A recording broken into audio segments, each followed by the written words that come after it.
रहीम अस्सलाम वालेकुम। उम्मीद है आप ठीक होंगे, खैरियत से होंगे। तैयब लोच आपकी खिदमत में फिर से हाजिर है जी। सबसे अहम बड़ी डेवलपमेंट ये है कि बिल आखिर छुट्टियां ख़त्म हो गई। मैं अदालती छुट्टियों की बात कर रहा हूँ। जैसा कि आपको याद है कि हमारे मोअज़्ज़ज़ जज साहबान ने इंसाफ को मुअत्तल कर दिया था, जुडिशल कू किया था तरीके इंसाफ के हक़ में। इवन कि चीफ जस्टिस काजी फैज़ ईसा को और कॉन्स्टिट्यूशनलिस्ट जो जजेज़ हैं उनको एक तरफ करके अक्सरियत हो गई थी इमरान प्रोजेक्ट के जजेज़ की, और इस हवाले से मखसूस नशिस्तों के केस का उन्होंने फ़ैसला दिया और फिर उसकी वजह से पूरे पाकिस्तान में एक बहरान की सी कैफियत पैदा हो गई। बल्कि सच पूछे तो एक आइनी बहरान जो है वो अभी भी जन्म लिए हुए है, बल्कि वो दरवाज़ा खटखटा आ रहा है।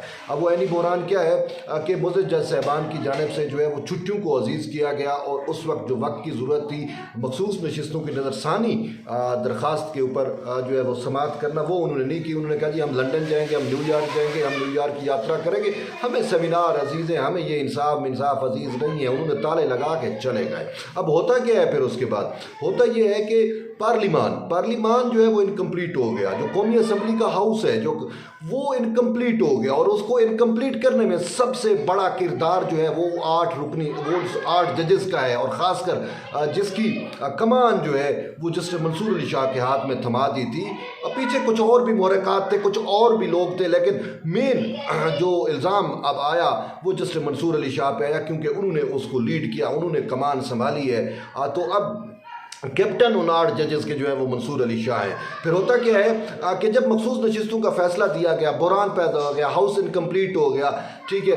फिर उसके बाद जो है वो पाकिस्तान मुस्लिम लीग नून ने नरसानी दरख्वास्त दायर की, फिर उसके बाद पाकिस्तान पीपल्स पार्टी ने भी दायर कर दी। लेकिन जब पाकिस्तान मुस्लिम लीग नून की नरसानी दरख्वास्त जो है वो दायर हुई तो उसके ऊपर चीफ जस्टिस काजी फैज़ ईसा ने supreme court practice and procedure act की जो कमेटी है जो जजेस की तश्कील करती है, बेंच की तश्कील करती है, उस कमेटी का इजलास बुलाया, और उसमें जो है उन्होंने ये पेश किया कि ये नरसानी दरख्वास्त आ गई है, एमरजेंसी मैटर है, तो अर्जेंसी के को मद्देनज़र रखते हुए हमें पहले ये सुन लेना चाहिए। 2-3 दिन लगेंगे, उसके बाद छुट्टियों पे चले जाना। तो मुअज़्ज़ज़ जज साहबान जस्टिस मुनीब अख्तर, जस्टिस अपना क्या नाम है मंसूर अली शाह, सही मंसूर अली शाह, उन्होंने कहा नहीं जी सर, ये इंसाफ को मारे तीली, ये इंसाफ नहीं, हमें तो छुट्टियों पे जाना है, हमें छुट्टियां अजीज़ है। उन्होंने कहा यार इंसाफ का हलफ लिया हुआ है, इंसाफ हमारी पहली जो है वो प्रेफरेंस है, और हमें उसके आवाम के टैक्स पेयर से तनख्वाहें मिलती हैं, और हमें इसी वजह से बिठाया कि जो जिम्मेदारी है वो पूरी करें।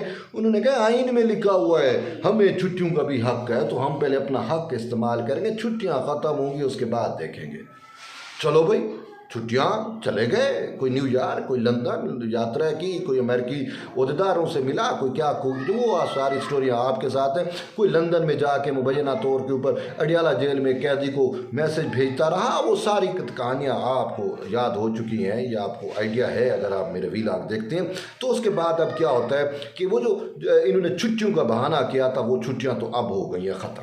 ये पीर को जो है वो न्यू जुडिशल ईयर का आगाज़ होने जा रहा है, नया अदालती साल का आगाज़ होगा, और उसमें फुल कोर्ट इजलास होगा जिसमें सुप्रीम कोर्ट के तमाम जज साहबान जो हैं वो शिरकत करेंगे। लेकिन अफसोस है 2 जज साहबान जो कह रहे थे मैं छुट्टियां अजीज़ हैं, जिन्होंने कोर्ट रूम को ताले लगा दिए थे, वो अभी तक नहीं है, अवेलेबल नहीं है। जस्टिस मुनीब अख्तर और जस्टिस मंसूर अली शाह तो अमेरिका गए हुए हैं, और वहाँ पे अटैम्प्ट्स कर रहे हैं कि जी मुझे चीफ जस्टिस बनाओ, ये ना हो कुछ ऐसा हो जाए, क्योंकि वो समझते हैं कि जिस तरीके से देखिए एक चीज़ तो है सही मंसूर अली शाह में, सही मंसूर अली शाह कुछ भी कर सकते हैं, और उन्हें किया भी है, ठीक है। एक बात है जो मुझे सही पे बड़ा शिकवा है, और मैं ऑन द रिकॉर्ड ये बात कर रहा हूँ, वो ये है कि सही सदात हैं, और दूसरी तरफ तहरीक इंसाफ के बानी चेयरमैन के ऊपर वो सामने आ चुका है कि उसका जो ज़ायोनिस्ट कनेक्शन है, जो गोल्ड स्मिथ के साथ, जो इसराइल के साथ कनेक्शन है। मौलाना फजल रहमान तो बड़े दरवेश सिफत इंसान है, वो बड़ा अरसा पहले हमें समझाते थे, हमें कहते थे कि भाई ये यहूदी एजेंट है, ये यहूदियों की प्रॉक्सी है, ठीक है। और फिर हमारे देखें अब जो कौम है ना, हम इतने भी बांझ नहीं हुए बहसियत कौम, हमारे बड़े बुजुर्ग हमें बता के गए हैं। अफसोस होता है जो बुजुर्गों की बात न माने ना, फिर उस जो है वो खाई में जा गिरे, तो फिर हमें वो बुजुर्ग बड़े याद आते हैं। आज हम जिस फशारी इंतशारी खाई में गिरे हुए हैं ना, हमें हकीम सईद याद आता है, हमें डॉक्टर इसरार याद आता है। वो लोग पहले ही बता के गए थे कि किस तरीके से ज़ायोनिस्ट यहूदी जो हैं वो इमरान खान की सूरत में जो है वो पाकिस्तान में फितना फसाद बर्पा करेंगे। और फिर मौलाना फजल रहमान ने भी हमें बताया था, मुझे आज भी याद है कि जब इमरान प्रोजेक्ट की इब्तिदा हो रही थी ना, इब्तिदा में उन्होंने जो एक बात की थी, उन्होंने कहा था कि बनी गाला में जो है वो इसराइली जो चीफ़ है मोसाद का, उसकी बहन के साथ इमरान खान ने मुलाकात की। इमरान खान पाकिस्तान के लिए सिक्योरिटी रिस्क है। और लेकिन उस वक्त चूँकि इमरान प्रोजेक्ट था तो ना फजल रहमान की बात मानी गई, ना हमने अपने बुज़ुर्गों की बात मानी, और इस्टेब्लिशमेंट ने खान साहब को गोद लिया और फिर जिस तरीके से उसको इंस्टॉल करके हमारे और आपके सरों पर मुसल्लत किया, उससे इस्लामी जो इस्लाम के साथ जो कुछ हुआ, इस्लामी टच, वो सारा कुछ आपके सामने है। मैं इस पर ज़्यादा मजहबी कार्ड की बात नहीं करूँगा, लेकिन इतना मुख्तसर बात करूँगा कि ये इमरान खान जो है वो ज़ायोनिस्ट प्रोजेक्ट है, ज़ायोनिस्ट की प्रॉक्सी है इस्लाम के अंदर, पाकिस्तान के अंदर। और खुदा की कसम उसको उम्मत मुसलमा का लीडर समझने वाले अपने ईमान की तजदीद करें। लेकिन सही मंसूर अली शाह पे जो मुझे गिला और शिकवा है ना, वो अगर सही सदात को मानने वाले हैं ना और मौला अली को मानते हैं ना, खुदा की कसम मौला अली के सबसे बड़े दुश्मन तो यहूदी हैं। यहूदी आज तक वो नहीं भूले कि खैबर में इस्लाम जब अपने पनप रहा था और खैबर में पहली जो शिकस्त हुई थी यहूदियों को, वो मौला अली की वजह से हुई थी। आज भी यहूदी जो है ना वो इस्माइल हांजा को शहीद करते हैं या कोई भी, तो उन्होंने प्ले कार्ड उठाए हुए होते और कहते हैं कि Khyber was your last victory.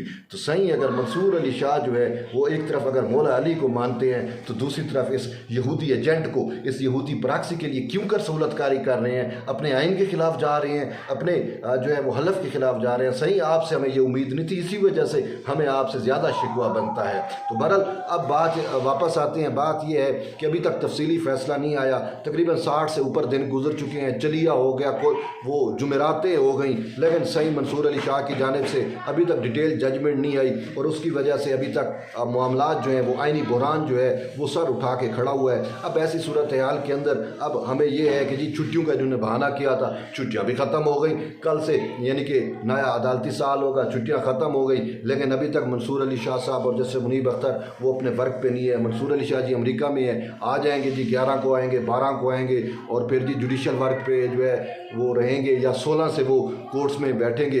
तो 16 अभी तक यानी कि मज़ीद हमें मंसूर अली शाह का इंतज़ार करना होगा। और फिर सबसे बड़ा इंतज़ार जो पूरी कौम कर रही है वो मंसूर अली शाह से मोहब्बत नहीं है, वो चाहते हैं कि फ़ैसला आ जाए, तफसीली फ़ैसला आ जाए, और सही अभी तक तफसीली फ़ैसला नहीं लेकर।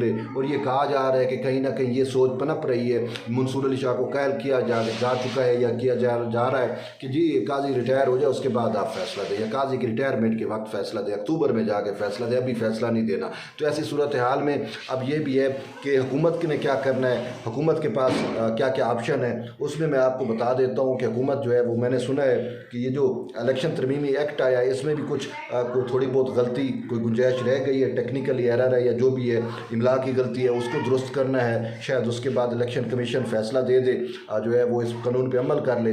और उसके साथ साथ दूसरा ऑप्शन ये है कि 18-19 सितंबर की मैं बार बार आपको तारीख दे रहा हूँ कि 18 सितंबर तक अगर ये सही मंसूर अली शाह का ये डिटेल जजमेंट ना आया तो उसके बाद ये हम तवक्को कर सकते हैं, हमें ये क्या हम ये समझ रहे हैं कि उसके बाद हुकूमत जो है वो अपने प्लान पे गौर करेगी और उसमें जुडिशल पैकेज आएगा, उसमें जजेस को फिक्स किया जा सकता है, उसमें जजेस की सीनियरिटी को देखा जा सकता है और भी बहुत सारी चीज़ें होंगी। तो उससे हमें फिर ये उम्मीद पैदा हो जाएगी कि आइन शिकन जज जो है वो चीफ जस्टिस नहीं बनेगा। मैं आज भी एक सवाल छोड़ता हूँ, वो तारीख फैसला करेगी। मेरा सवाल ये है कि आसिफ अली जरदारी जो हैं वो सुप्रीम कमांडर हैं इस टाइम रियासत पाकिस्तान के, इस मुल्क के, और इसके साथ साथ आइन के मुहाफ़िज़ समझे जाते हैं। क्या आसिफ अली जरदारी साहब के होते हुए एक आइन शिकन जज का बतौर चीफ जस्टिस नोटिफिकेशन हो सकता है या नहीं हो सकता? अगर होगा तो फिर जरदारी साहब कहाँ पे स्टैंड करेंगे? वजारत कानून जो है जो नोटिफिकेशन जारी करेगी वो भी फिर आइन शिकनी को तहफ़्फ़ुज़ देने में बराबर की कसूरवार समझी जाएगी। हाँ, अगर आपने इनका नोटिफिकेशन करना है तो पहले उस पर जो 2 जजेस ने कहा कि उसने आइन शिकनी की है वो लेबल तो साफ़ कर लें, आपको कमेटी बना दें और कमेटी इसका डिटेल जजमेंट या मुख्तर जजमेंट का ही तयन कर ले और कहे कि जी इसने आइन शिकनी नहीं की, फिर आप करेंगे तो फिर आपको कहीं ना कहीं बचत हो जाएगी। अगर ऐसे करेंगे तो आप कसूरवार ठहरेंगे। तो इसी वजह से मेरी ओपिनियन यही है, अवामों की ओपिनियन यही ये हर जमहूरियत पसंद की, जमहूर की और ख़ासकर कॉन्स्टिट्यूशनलिस्ट लोगों की, जो आइन को मुकद्दम मानते हैं, जो आइन को सुप्रीम मानते हैं, जो आइन को पाकिस्तान की सबसे मुक़द्दस दस्तावेज़ मानते हैं, वो यही चाहते हैं कि इस आइन शिकन का बतौर चीफ जस्टिस नोटिफिकेशन नहीं होना चाहिए। पार्लिमान को अपना किरदार अदा करना चाहिए। अब देखते हैं पार्लिमान क्या करती है। बहरहाल मेन चीज़ यही है कि अदालती छुट्टियाँ ख़त्म हो गई हैं। कल से जो कोर्ट रूम को ताले इन्होंने लगाए थे वो ताले अब खुल जाएंगे। अब देखते हैं नज़रसानी दरख्वास्त कब मुकर्रर होती है और डिटेल जजमेंट कब आती है। बहरहाल जुड़े रहिए तैयब बलोच के साथ। मिलते हैं एक नई वीडियो में, तब तक ले इजाज़त दें। अल्लाह हाफ़िज़।